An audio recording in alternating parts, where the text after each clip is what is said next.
Le qi, le yin et le yang, est l'énergie vitale. En médecine traditionnelle chinoise, on parle beaucoup d'énergie. Mais à quoi correspond le concept? La notion de qi en énergétique chinoise est toute particulière. Pour comprendre le qi, il faut comprendre la notion de Tao. Le Tao est immuable. Il est toujours en mouvement. C'est l'ensemble des manifestations de toutes choses dans l'univers. Il a un caractère philosophique. Chaque chose a une raison d'être dans l'univers. Il a aussi un caractère spirituel, représenté par le cycle de vie. Début, fin et renaissance de toute chose. Tout cela se manifeste dans le qi, qui n'est autre que toute énergie dans l'univers.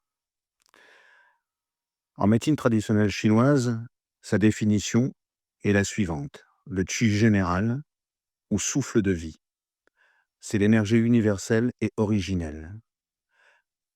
Elle se divise en énergie invisible et impalpable. Exemple, des sensations comme le froid, le chaud, les émotions, les sentiments. Et en énergie visible et palpable, comme la matière. Exemple, l'eau, le bois, le feu, la terre, le métal qui composent les 5 éléments. On peut donc dire que toute chose est formée par l'énergie, qi, et que cette énergie, quelle qu'elle soit, est toujours en mouvement. Il se compose de différents aspects. Transformation et continuité dans son énergie brute et énergie raffinée. Quand il se rassemble, il devient matériel et visible. Il règle le corps humain, la vie, la mort, l'agrégation ou la séparation. Le ciel, qui est le yang immatériel, et la terre, le yin matériel, sont les références. Immatérialité suprême ou condensation. Les 4 mouvements de l'énergie sont montée, descente, sortie, entrée. L'énergie est en évolution permanente. La fonction du qi en médecine chinoise se compose de 6 grandes choses. Le qi est omniprésent et se diffuse dans tout l'organisme. Il a une fonction de propulsion. Croissance et développement des organes entrailles, des méridiens, circulation du sang, distribution des liquides organiques. C'est assuré par l'énergie des méridiens et l'énergie défensive. La thermorégulation. Le réchauffement, amener la bonne température du corps. Si yang qi est insuffisant, alors le réchauffement du qi n'est pas bon. Crainte du froid, membres froids. Cette fonction de thermorégulation est assurée par l'énergie des méridiens et l'énergie défensive. La défense. Le qi vital se trouve à l'intérieur et peut protéger la surface musculaire de l'attaque des qi pervers exogènes. Le qi vital est la fonction de résistance de l'organisme, assurée par les méridiens et l'énergie défensive et l'énergie respiratoire. L'activité d'homéostasie. Le qi peut retenir et régler la matière, les produits métaboliques.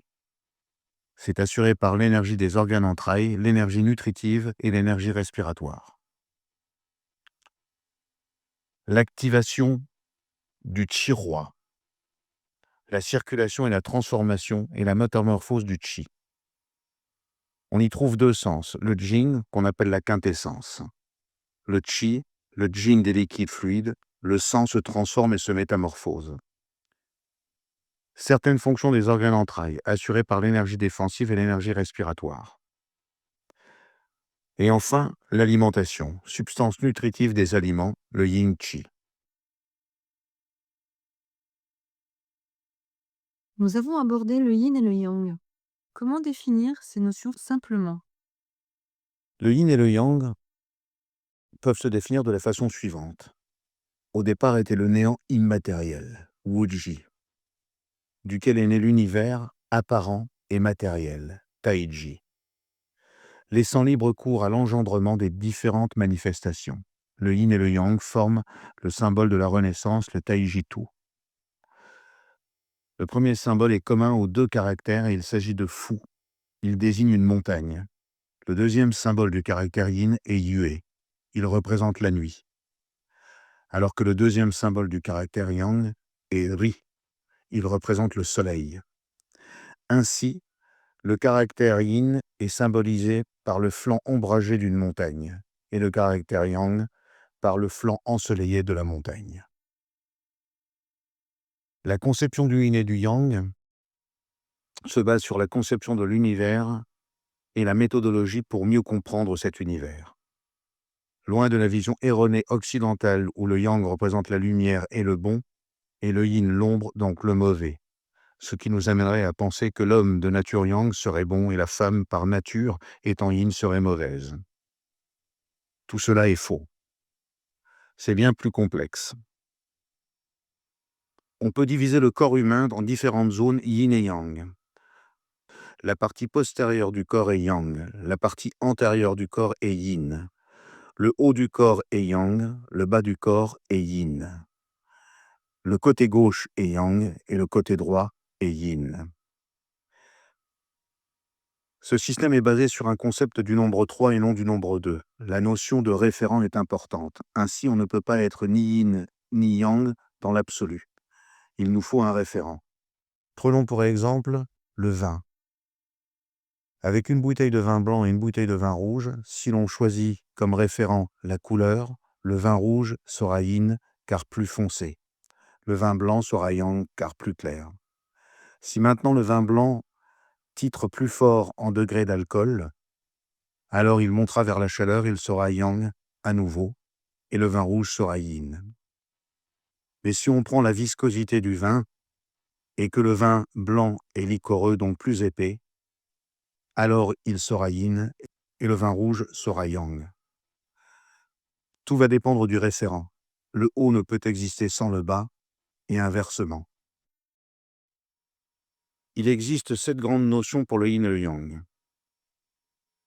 Pour le yang, eau, externe, chaleur, mobilité, clair, invisible, excitation.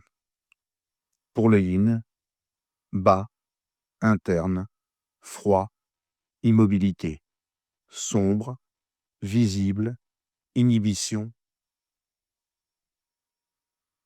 Pour bien maîtriser le concept du yin et du yang, il est nécessaire de comprendre ces 4 aspects principaux.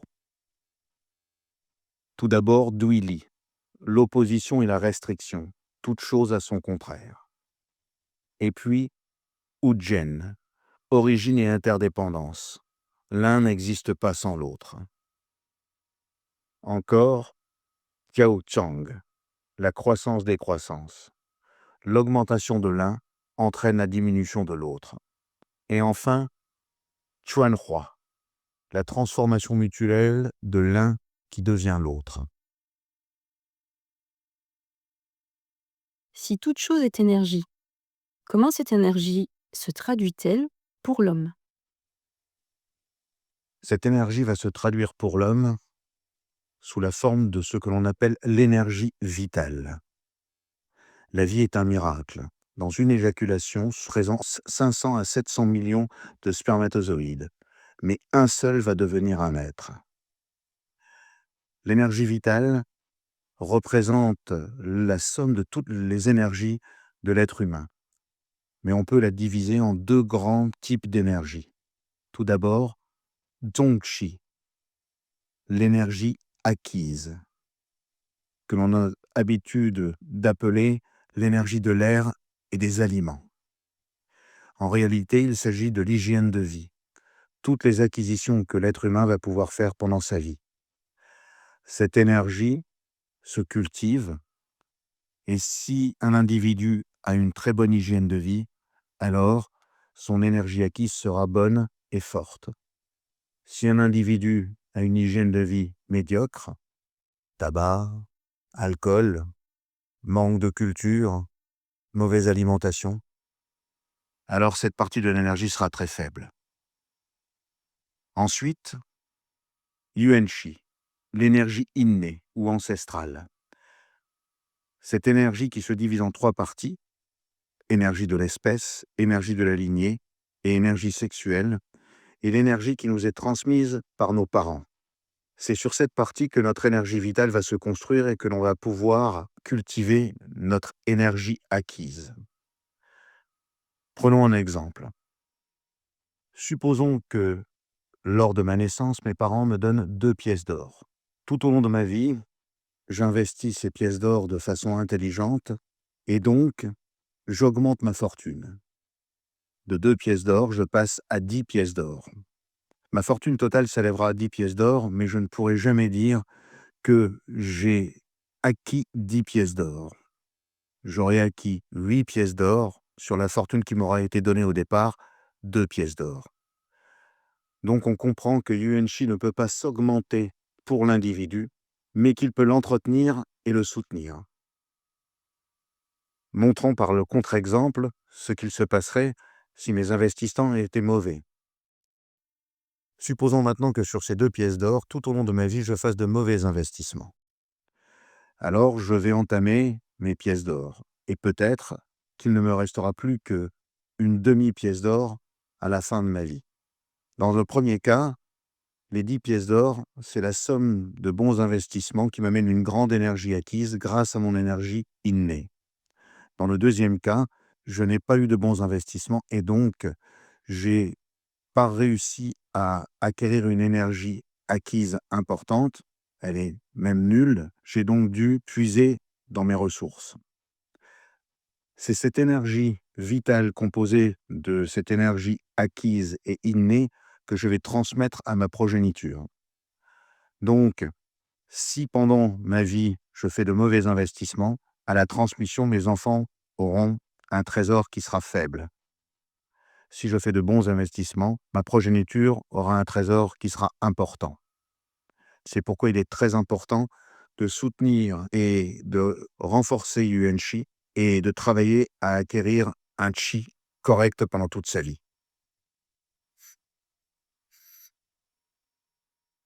Voyons maintenant ces 3 énergies que sont l'énergie de l'espèce, l'énergie de la lignée et l'énergie sexuelle. On peut dire que l'énergie de l'espèce, c'est celle qui, après l'acte sexuel, il y a ovulation, puis normalement, au bout de 9 mois de gestation, il y a un bébé. L'énergie de l'espèce n'agit que pendant la formation de l'être, et non pendant sa croissance. C'est cette énergie par laquelle il y a une transmission des gènes. Elle peut être aussi responsable des maladies génétiques. Elle permet également de conserver et de garder non seulement le code génétique, mais la particularité de chaque espèce. Ainsi, un être humain mâle et un être humain femelle, s'il y a copulation, vont pouvoir faire un bébé, qui sera un être humain. Mais si par exemple un âne mâle copule avec une jument, ils vont engendrer un mulet.